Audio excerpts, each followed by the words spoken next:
नमस्कार और स्वागत है आपका एक बार फिर से फाइन लर्निंग के ऊपर।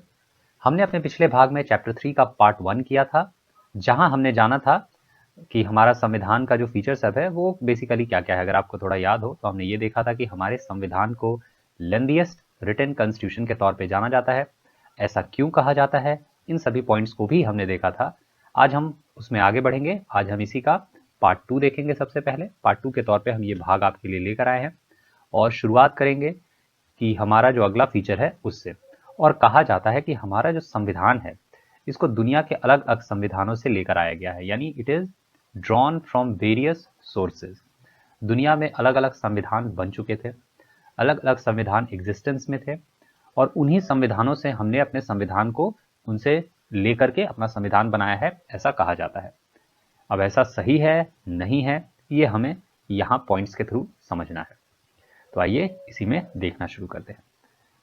तो हमारा जो कॉन्स्टिट्यूशन है इसको कहा जाता है कि ये बोरो किया गया है दुनिया भर के संविधानों से। ठीक है, दुनिया भर के संविधानों ने हमें हमारे कॉन्स्टिट्यूशन को बनाने में हेल्प किया। ठीक है, और खास तौर पे सबसे ज्यादा जो असर है वो गवर्नमेंट ऑफ इंडिया एक्ट 1935 का है।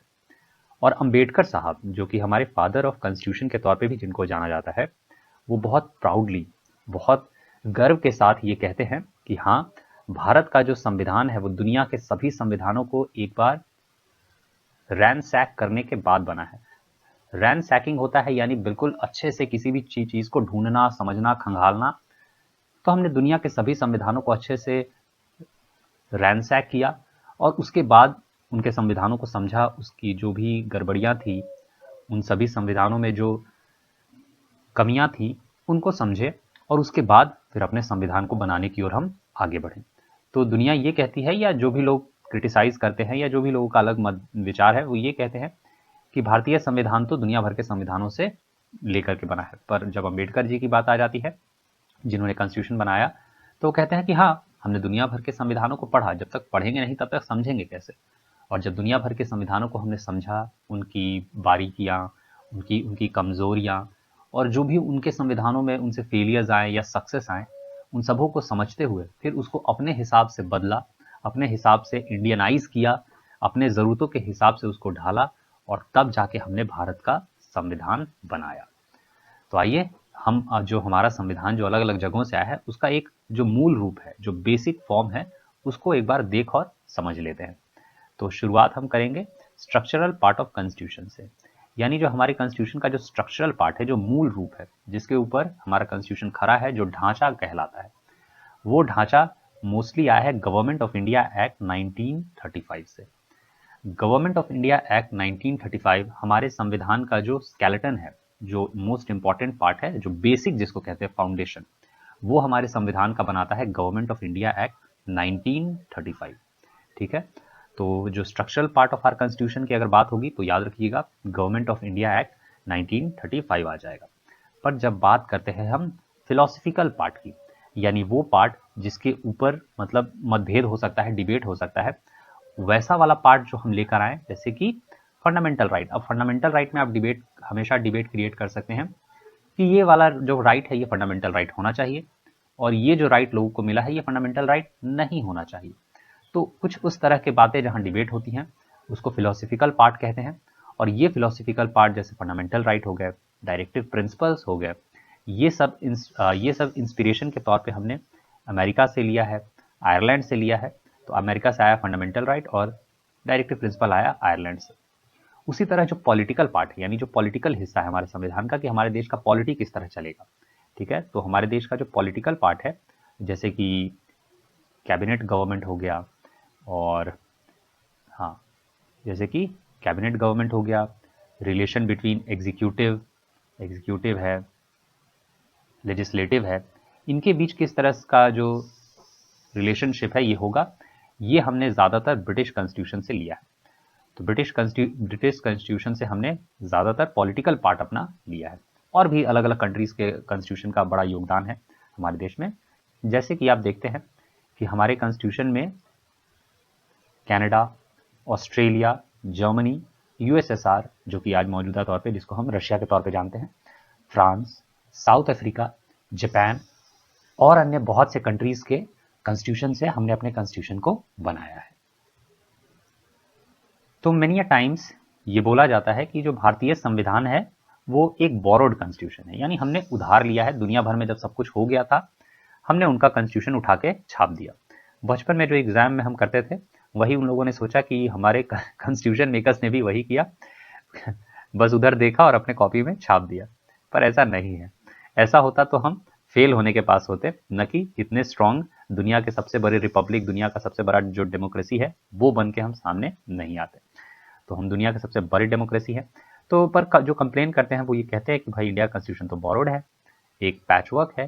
पैचवर्क होता है जैसे कपड़ा कहीं फट जाए तो उसके ऊपर जो छोटा सा पैच हम लगा देते हैं उस कपड़े को कंप्लीट करने के लिए, उस फटे हुए जगह को छुपाने के लिए। उसी तरह एक पैचवर्क, वो उसी को पैचवर्क कहा जाता है। तो ये कहा जाना कि भारतीय संविधान एक पैचवर्क है, यानी भारतीय संविधान जो है वो छोटे छोटे टुकड़ों से बनाया गया है, पैचेस को जोड़ जोड़ के एक कपड़ा बना दिया गया है, एक संविधान बना दिया गया है।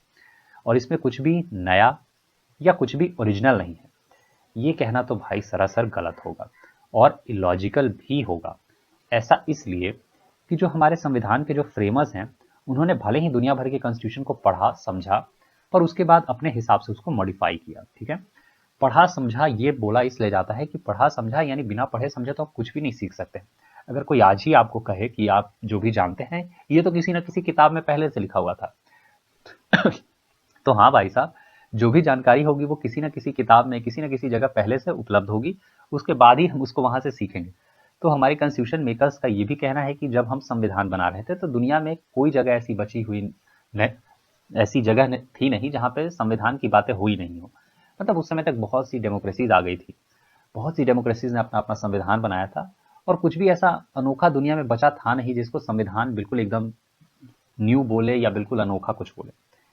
तो हमने बोला कि जब ऐसा कुछ है ही नहीं तो हम इनके फेलियर से सीखते हैं या इनके सक्सेस से सीखते हैं, और फिर इंडियन कंडीशंस की क्या ज़रूरत है उसके हिसाब से हम उसको मॉडिफाई करेंगे, और इस तरह से हमें हमारा संविधान मिला। तो हमारा संविधान भले ही दुनिया भर के कॉन्स्टिट्यूशंस को देख के बनाया गया है, और ये अच्छी बात है। कहते भी है कि हमें दुनिया में अगर लोग गलती कर रहे हैं और अगर हम उनकी गलतियों से सीखते हैं, या कोई सफल हो रहा है और उसकी हम सफलताओं से सीखते हैं, तो इससे अच्छा कुछ नहीं हो सकता। तो हमने दुनिया की गलतियों और सफलताओं से सीख के अपना संविधान बनाया। तो इसीलिए हमारा संविधान जो है वो इंडियन कंडीशंस के लिए बेहद सूटेबल है, और कोशिश किया गया है कि किसी भी तरह की जो गड़बड़ियां हैं उसको अवॉइड किया जाए। तो ये जो हमारा पार्ट था ये यहाँ पूरा होता है। ये हमारा जो सेकंड फीचर था जिसको हमने बोला कि इंडियन कॉन्स्टिट्यूशन जो है वो बोरोड है, उसके बारे में हमने देखा। Indian constitution is borrowed from the constitution of the world. ये वाला जो सिस्टम है ये हमने समझ लिया, ये वाला जो पॉइंट हमने देख लिया। आइए आगे के पॉइंट की ओर बढ़ते हैं। तो हमारा अगला पॉइंट जो कहता है वो कहता है कि हमारा संविधान जो है वो ब्लेंड है रिजिडिटी एंड फ्लेक्सिबिलिटी का, यानी हमारा संविधान में जो जटिलता है वो भी मौजूद है, और जो लचीलापन चाहिए वो भी उपलब्ध है। जटिलता होने के कारण हमारे संविधान को इजीली बिगाड़ा नहीं जा सकता, और फ्लेक्सिबिलिटी जो है वो इस बात की सिक्योरिटी करता है कि आने वाले समय में अगर कोई बदलाव होगा तो संविधान को उस बदलाव के हिसाब से क्रिएट किया जाएगा। संविधान को उस बदलाव के हिसाब से जो भी उसमें जरूरतें होंगी वो उसमें निकाली जाएंगी, वो उसमें डाला जाएगा। तो संविधान में इसीलिए फ्लेक्सिबिलिटी भी डाला गया और जो रिजिडिटी है उसका भी ध्यान रखा गया, ताकि ये संविधान इजीली भी बिल्कुल बदल ना दिया जाए। इसमें जो इसकी मजबूती है वो बरकरार रखी जाए, जो इसका ओरिजिनलपन है, जो इसकी ओरिजिनलिटी है उसको भी रखा जाए। तो हमारे संविधान को इसीलिए रिजिड एंड फ्लेक्सिबल, इसका मिक्सचर कहा जाता है। So our constitution is mix of rigidity and flexibility. Rigid constitution, अब हमारा संविधान जो है वो जो उसकी रिजिडिटी है वो कैसे आती है। तो हमारे संविधान का जो हम कहते हैं कि हमारा संविधान एक रिजिड कॉन्स्टिट्यूशन है, वो कहा जाता है कि बहुत से इसमें जो कॉन्स्टिट्यूशनल अमेंडमेंट्स हैं उसके लिए स्पेशल प्रोसीजर की जरूरत पड़ती है अमेंडमेंट के लिए। यानी अगर कुछ आपको अमेंड करना है तो बहुत से ऐसे अमेंडमेंट्स हैं जिसमें खास तरीके से ही आप अमेंडमेंट कर सकते हैं, अदरवाइज संभव नहीं होगा। और ये जो है ये मिलता है अमेरिकन कॉन्स्टिट्यूशन से। यानी आप यहाँ से इस बात को समझ सकते हैं कि अमेरिकन कॉन्स्टिट्यूशन जो है वो एक रिजिड कॉन्स्टिट्यूशन का एग्जाम्पल है। वहीं जब बात करें फ्लेक्सिबल कॉन्स्टिट्यूशन की, तो फ्लेक्सिबल कॉन्स्टिट्यूशन जो है, थोड़ा इसको हम लोग क्लीन अप करके ऊपर जाने हैं।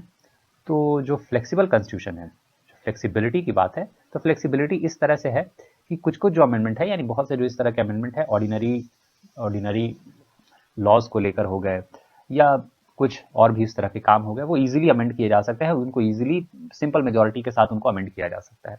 सिंपल मेजोरिटी के साथ कोई भी ऑर्डिनरी लॉ पार्लियामेंट में लेकर आया जा सकता है। और ये जो फ्लेक्सिबिलिटी वाला आइडिया है, ये हमें मिला ब्रिटिश कॉन्स्टिट्यूशन से।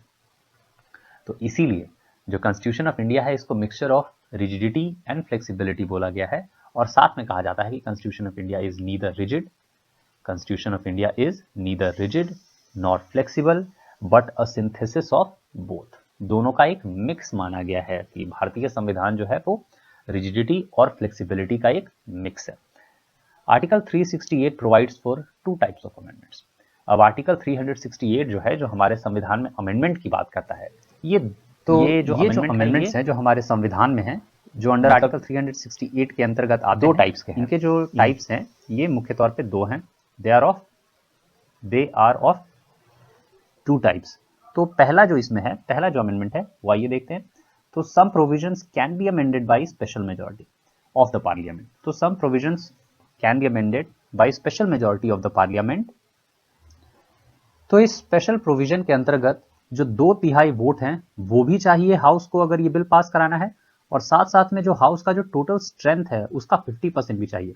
तो जो हाउस का टोटल स्ट्रेंथ है वो हो जाता है 545। 545 जो है वो टोटल हो जाता है हाउस का स्ट्रेंथ, मान लो अगर हम लोकसभा की बात करें तो इस 545 का जो 50% आपको मिल जाएगा वो हो जाएगा 250 + 20 + 3 यानी 273 तो आपको चाहिए। ठीक है, इतना वोट तो आपको चाहिए ही चाहिए अगर किसी भी आपको स्पेशल मेजॉरिटी बिल को पास कराना है तो। पर अभी सिर्फ इतने से होने वाली बात है नहीं, उनको और चाहिए। जो पार्टी जो स्पेशल मेजॉरिटी बिल लेकर आई है, उनको 2/3 बहुमत भी चाहिए for the member of each house present and voting. तो मान लो कि जिस दिन वोटिंग हुआ है उस दिन हाउस में 300 ही प्रेजेंट है, तो ये वाला नंबर तो हो सकता है जो पार्टी इन पावर हो वो इजीली अचीव कर ले, क्योंकि वो खुद मेजॉरिटी है, वो इतना नंबर ऑफ सीट उसके पास आएगा तभी जाके वो मतलब पार्टी बना सकता है। इससे एक ज्यादा या इतना हो तभी जाके कोई पार्टी, चाहे वो एक और पार्टी के साथ मिल के करे या जैसे भी करे।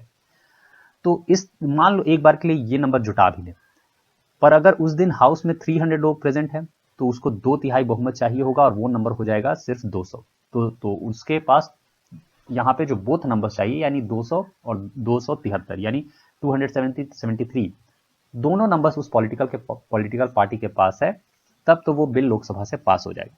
पर क्या हो अगर उस दिन 300 के बजाय 450 लोग हाउस में प्रेजेंट हो, तब जो उसको जो नंबर ऑफ 2/3 वोट चाहिए होगा, तब जो उसको वोट चाहिए होगा इस नंबर के लिए वो होगा 300। अब ये भाई साहब डिपेंड करता है कि उसके पास टोटल सीट्स कितने हैं, इतनी तो होंगी। अब इसी के आसपास है तब तो उसको अपोजिशन की कुछ पार्टीज को मनाना पड़ेगा।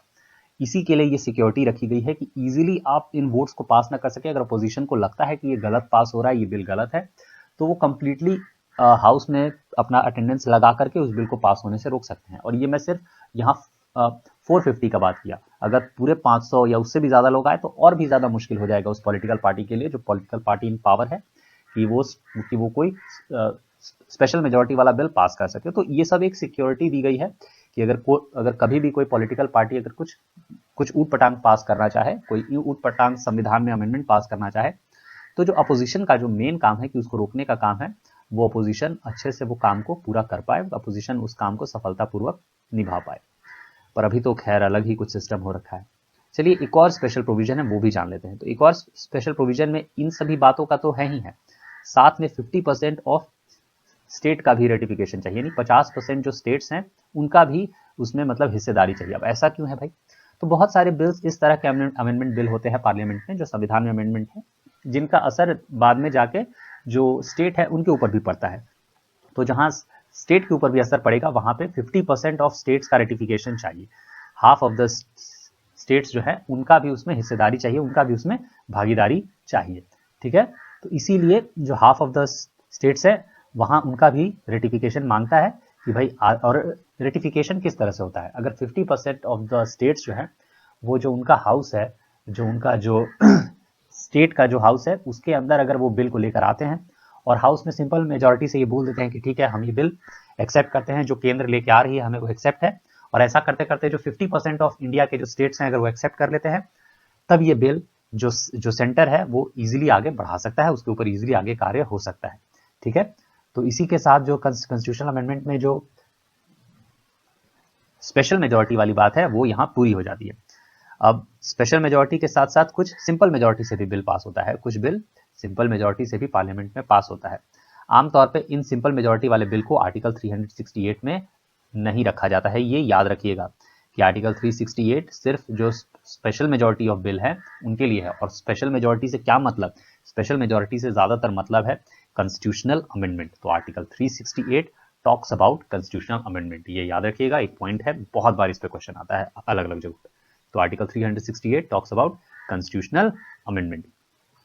इसी के साथ हम आज का अपना ये क्लास यहाँ रोकते हैं।